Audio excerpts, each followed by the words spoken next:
Don't teach women not to be raped. Teach men not to rape. The gendering of this sentence, if the intent is what I understand in all good faith it is meant to be, is at best pointless and at worst counterproductive. A couple of years ago now, my friend Diamond, some of you may remember her, boarded a bus. Her headscarf would identify her to anyone as a Muslim. An old lady, Diamond told me, demanded to see the contents of her bag. Diamond responded assertively, opening her bag and giving the nasty, self-important bitch what she wanted. Here you go, hairbrush, mobile, Tampax. Happy now? At this point, people are doubtless rolling their eyes, thinking, yes, profiling is profiling, but you will want to talk about social differences, cultural differences, economic differences, and bring up some statistics or other. But that is not my question. Exactly how is one of the teach men not to rape / men do this, men do that brigade at all morally distinct from, or morally better, than nasty old bus bitch? If there is any argument to convince me to see a moral distinction, I am yet to hear it. But could it be condoned on the grounds that the ends justify the means? What does saying, don't teach women not to be raped, teach men not to rape, instead of don't teach people not to be raped, teach rapists not to rape, actually achieve? Well, I'm going to maintain that it throws victims of same-sex rape under the bus, for one, not just by failing to acknowledge such victims, or imply that they are not real rape victims, classy feminists, but it is also dangerous, as people really do believe that women never rape women. Lesbians being raped by their partner, in particular, is something very overlooked. The LGBTQ community and feminism used to be friends. What happened? Hugh James says that this does not matter, because feminists are trying to deal with the most common form of rape first, and then get to others later. So the majority of rape victims, females whose assailants were male, are first in line, and the remainder of us are waiting in line because there are fewer of us. I see. I might not be so bothered by this if I really felt the needless gendering of the sentence actually achieved anything positive. It bends over backwards to specify something that does not need to be specified. All rape is wrong, all rape victims and survivors count, just as all bigotry is wrong. People will attempt to dismiss what I am saying because I am, myself, a man, and therefore wrong because privilege. In fact, one of the things that sparked this video is that increasingly women I know, who used to identify as feminists, no longer do. To paraphrase them, they became sick of toxic misandry and wanted nothing more to do with feminists. As a member of the LGBTQ community, I completely understand, as when I see people pissing on allies, I want nothing to do with the so-called community. Come to that, if you want male feminists to be allies, remember that includes them confronting other men about their attitudes or behaviours, something you supposedly want men to do. So your determination to undermine your allies with undisguised, shameless misandry is baffling, and one of numerous ways in which modern feminism is contradictory. There is also this assumption among many feminists that among all the causes in the world, many of them struggles against some kind of bigotry or prejudice, feminism is somehow special, that feminism is a free pass and exempts you from the usual rules, and that as a label it is almost a trinket that makes you, well, special. I think this is why so many bad apples are attracted these days, and I'm convinced this will be feminism's undoing. Perhaps the term feminist privilege or feminist entitlement is what should be addressed. I do not acknowledge someone is above the usual rules because of a label they give themselves, especially one that is increasingly nebulous in meaning. And as for female-on-male rape, where do I begin?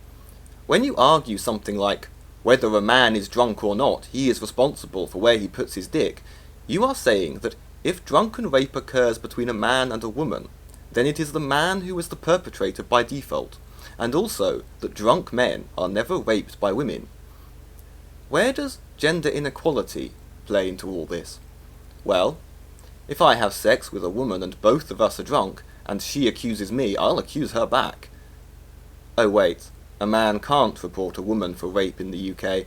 It's classified as sexual assault regardless of anything, purely because the sexes are that way round. But what is so truly horrifying about this, and no one ever seems to notice, is that don't teach women not to be raped, teach men not to rape, is not an anti-rape sentiment. Far from it. As discussed in an article linked below, women who rape men assume consent. Men are walking erections who always want sex and are lucky if a woman fucks them. Female rapists can leave a victim broken, damaged for life, and be sincerely oblivious that they are even a rapist at all. The female rapist is a creature that waltzes away whistling, their victim utterly flawed, debased, confused, anxious, destroyed. A rape victim. Years before I met my rapist, as a teenager in fact, I got high at a party, and awoke to discover I was being French kissed by a girl I had never laid eyes on as far as I was aware. Even when I sobered up enough to ascertain what was happening, I did not stop her right away. I think I thought it would be rude, like calling a woman unattractive. Luckily, it did not go further. I thought if I could trust anyone with this experience, it would be my girlfriend of the time. But no, according to her, I cheated on her. I was the subject of anger, not sympathy. Men are not victims of sexual assault or rape. We're cheating dogs, incapable of being innocent or victims. Am I pissed off at my invisibility here? Well, given that people nowadays seem to want to insult all actual rape victims by extending the term rape to if there's any difference between you in terms of status, money, fame, influence, even if consent is given. So pretty much all coitus in the entire history of Homo sapiens sapiens then. Great, now the word rape is as meaningless as the word feminist, and any discussion will now just be even more of an absurd mess. Thanks. You can't acknowledge actual rapes because the victims aren't women and or the assailants aren't men, but you can waste time inventing bullshit rapes when it suits you. Not only is this purely to fit a narrative, but judging by the quality of the writing, I'm going to guess it is a narrative written in crayon. In any case, when you say, don't teach women not to be raped, teach men not to rape, you not only perpetuate the myth, male on female is the only form of rape, you also feed the idea that men always want sex, are always the driving force behind sex, and of course women don't or can't rape men, don't be so silly. If you are somebody who phrases it as, don't teach women not to be raped, teach men not to rape, you are perpetuating a form of rape as evil as any other, less common or not. You are not anti-rape, you are against some rapes, but in support of others. You are somewhat anti-rape, and somewhat pro-rape at the same time. You are, to a degree, a rape enabler and even apologist, and you condemn men such as me who are vulnerable to rape committed by women. I ask again for some explanation as to the moral distinction. How are you morally distinct from or morally better than any other rape enabler or apologist? I'm waiting. The problem here isn't just that the way the word men is used is misandrist, which it is that there is nothing to gain in exchange. If it is phrased in a gender-neutral way, then that is genuinely against rape, and may achieve something. The misandrist way is only bigoted, with no saving grace, as it fails to be anti-rape. One is anti-rape, the other is anti-men.